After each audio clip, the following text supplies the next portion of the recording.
Hello faithful viewers, and welcome back to another review. This time we are looking at a knockoff Transformer once again.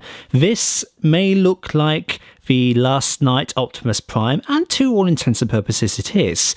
However, this is a KO oversized version. So Optimus here turns into the 2014 Western Star 5700 XE semi-trailer truck. My goodness, but it's a mouthful. And this is a very nice looking vehicle mode, actually. Something that this knockoff does very well, actually, is capture the detail and all the paintwork. Certainly from the Takara version of this figure, I want to say, or at least a more premium version. This will become more evident in robot mode, but he does actually have some really nice painting and detailing. But a very good vehicle mode. As it is, nice red and blue flames all over as per usual.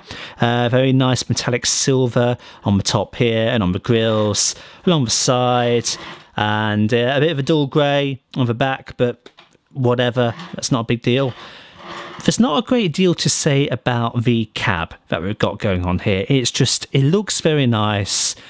It is what you would expect out of an Optimus Prime. There is some weapon storage on the underside there. You can see his Sword of Judgment, and on the trailer hitch you can see the shield just plugged in nicely. Very good, actually. Kind of blends in nicely with the trailer portion of the cab, and then the sword, high display on the underside. Top marks for weapon storage, actually, for this guy. Now, he doesn't roll very well. Like, you can see there is some resistance being met, and I don't know if it's because he is a KO upscale. That is probably the reason, actually. There is some tabbing issues as well. If you look here, there are blue tabs on the side which tab into the size of his legs, or at least they're meant to. They don't do very well. The feet are also meant to tab into slots there, and I don't know if you can see here, but it doesn't for me. They untap themselves. So there is some structural and stability issues going on here because of the nature of the upscale. Also, in terms of plastic, it doesn't quite feel very good. It doesn't feel as solid as it could do. I can't remember back in 2017 if there were still budget cuts for figures, but you did get things like the Last Knight Voyager Megatron, which is a superb figure, feels really good. So it would stand to reason that the Optimus Prime that accompanied it would as well. This doesn't, and again, it's a factor of the upscale. It's a bit of a shame when you do have knockoffs that can retain the same plastic quality as their forebearers. Check out the review of the KO Megatron over in the top corner. We'll get on to transformation now, and this is where some of the stability issues come into factor with it being a KO. So first of all, what we want to be doing is taking off the weapons, so just rip the shield off like that, and we'll set it to the side, and then just somehow get the sword out. It's jammed in there pretty nicely, but just wedge it out as best you can. There you go. Okay, so where to begin? I think the first thing that we should be doing is attending to the cab here and just basically lifting off this section here and putting it to the back, and then we can flare out the windows like so, and just have them hanging. If you want, you can fold them in now, just like that. And then let's unclip this front section somehow, just like that. Very tight, very tight. And these screws are extraordinarily tight, so trying to maneuver all of this into place is a little bit tricky. What we want to be doing now is unclipping these bits from the sides of the legs, just like that. And we want to be flaring these out, if I can keep you in guess what focus, to the back like that, just so they're out of the way. We'll deal with all of this bit later. We'll keep on the legs at this point. Let me just flip that back up to keep it out of the way. Right, if they haven't disconnected these already, then disconnect them, and then rotate these down to the bottom. There is a little bit of a clearance issue here. This part of the leg sticks out far too much and can hinder this rotating. You've just got to try and force it past, unfortunately. Then a little bit messy at the minute, a little bit messy, got to say. Take the front grille and rotate them all the way around like that. And then we want to be unfolding the foot, making sure it's just out for the minute. Then let's have a go at rotating the legs round, and all you want to be doing is that, basically, to get them into the correct position. Now, I talk about stability issues. It can be confusing telling him back into truck mode and which way you're meant to be rotating these legs around. And if you rotate them a certain way, they will pop off because they're only in via mushroom pegs here. And you twist it the wrong way, it'll come out. So I don't imagine that the actual proper version of this, the Voyager class figure, has that same issue. Again, I think it's just an upscale problem. Now rotate these round so that the feet are facing forward here and plug them in like that. And then these want to be coming to the back, and on this really tight screw here, you can see that this foot has come out. Just try and keep it back in and just continuing to rotate this just so it comes to the back, and then you can plug that in to the side there. Bring that leg down. That is one leg done. So second verse, same as the first. Keeping that in down there. Let's rotate the leg down now, just so we've got it out of the way. Let's rotate the foot around like that and try and plug it in at this stage, even though it'll probably come out. Then rotate this. This one's a little bit easier. Rotate it around like that. Plug it into the side there. And there we go. That's the legs done. Come up here, flip the skirt piece down, and then finishing off by just pushing that back, and in theory it should clip in. So you want to be spinning the arms, folding them down like that, rotating the arm pieces or the shoulder pieces to the side there, then taking these bits, forcing them up like that, just on both sides until they clip in. Take the head, bring it out, fold the chest piece in until it clips in nice and securely. Make sure the arms are tabbed in at the shoulders. And then with the pecs here, lift them up slightly this way, and that should provide enough clearance for you to swing them out like that, because they'll just get stuck on the chrome. Then twist the waist round like that, so you've got his legs now facing the right way. And then we just need to neaten up this back a bit. And there we go. There is our knockoff Last Night Optimus Prime, fully transformed in robot mode. Now, I do have a soft spot for this mold in general.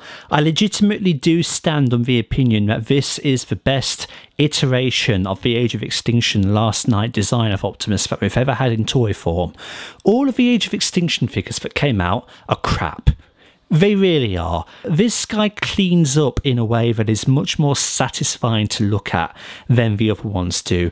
As you can see, there's very little in the way of forward-facing kibble. Yeah, there's a lot when you spin him around to the back. He's got this Shelf Armory backpack going on, and he's got these pieces on the back of his legs. But because of the impossibility of this design in general, there isn't really a lot that you can do. And what they've managed to do here is impressive. Now, I know that there are third-party companies which have done the impossible and made perfectly streamlined Optimus Primes from Age of Extinction and Last Night, and they've hidden all of the truck junk inside of a robot. Kudos to them. But this is Hasbro, or at least this design is Hasbro, and there's limitations for what they can do. For a knockoff upscale, this is a decent version here. Now, I said about details. We have a look and notice the flame decal on the pecs and just the chrome finish and everything. This is very clearly an upscale of, I believe, the Takara version, I want to say. It's not the standard version that came out in stores because they were quite lax with the paint here. It wasn't accurate, it wasn't flamey, it was more blue than anything else, and it did look incorrect. So I have to credit this figure with that. Paint wise, detail wise, it is yards ahead of the actual proper release of Optimus. A very decent head sculpt, nice silver paint. It's not painted all the way across the mouth guard, unfortunately.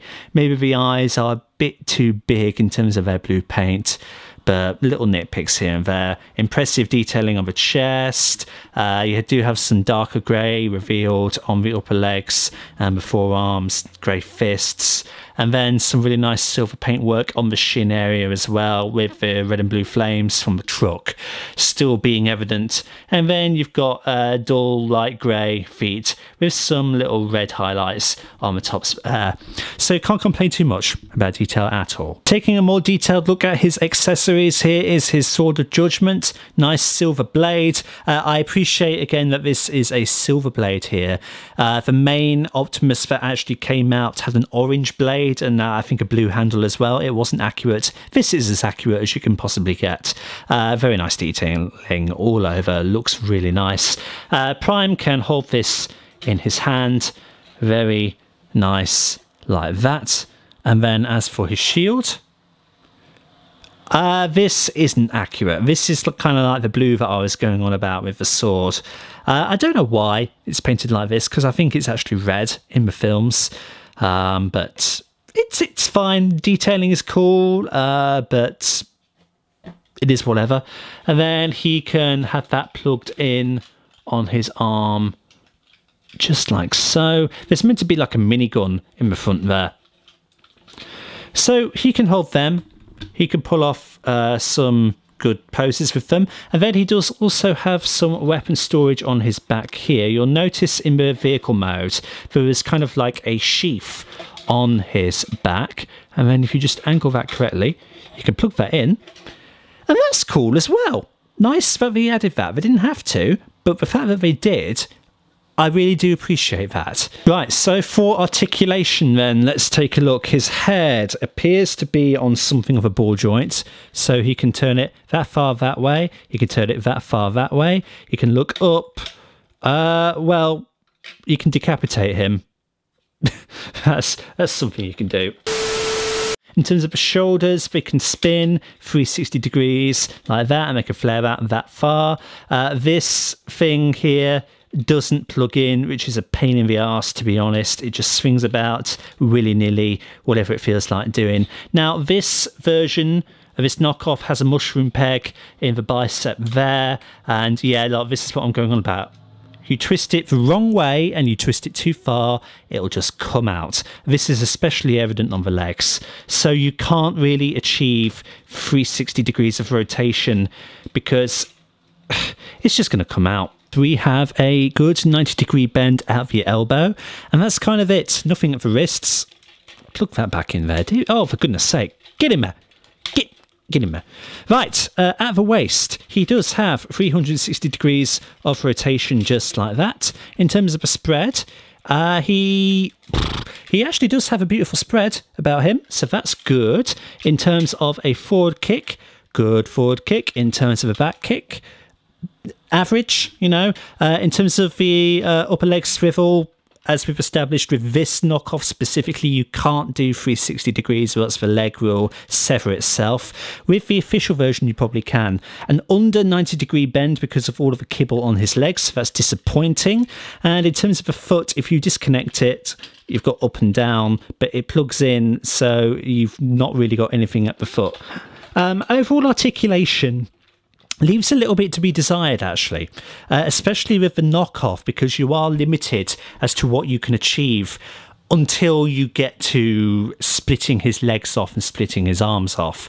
I don't believe that the official version is hampered in such a way as this one, and it's a pity that this one does have those ailments. For a size comparison, here is our knockoff Last Knight Optimus Prime up against the official Age of Extinction Voyager class Evasion Mode Optimus Prime. Here he is next to the official Leader class First Movie Nightwatch Optimus Prime. Here he is next to the official Revenge of the Fallen Leader class Optimus Prime, so you can see that this KO upscale is technically leader class in size. It is more of a modern leader class, however, so it is just ever so slightly shorter than your old style leader, but it is an upscale of a pre-existing Voyager class, so therefore by definition surely it has to be considered a leader in its own right. And then of course here he is next to our friend Mysterio. So there we go, that has been our look at the KO upscale Last Night Voyager Optimus Prime. There is something to be said about the level of detail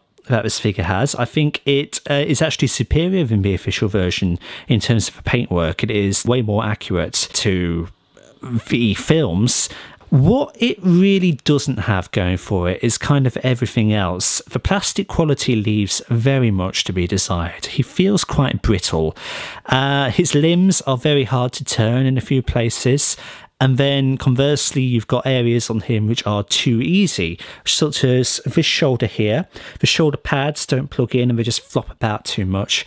And then, of course, you have a thing where his limbs fall off because you turn them the wrong way. The mushroom peg design does not benefit this figure whatsoever. And I'm fairly confident in saying that that is an issue specific to the KO upscale than the official Voyager release. Because I would be very surprised if the official release used mushroom pegs for them. I think that is a creative choice that they've gone for here, and it doesn't work. Articulation is hindered quite a lot. Now that is just an issue of the mould, but I think it is worse for this KO upscale because I don't think the size does the mould justice. I think that this works better smaller.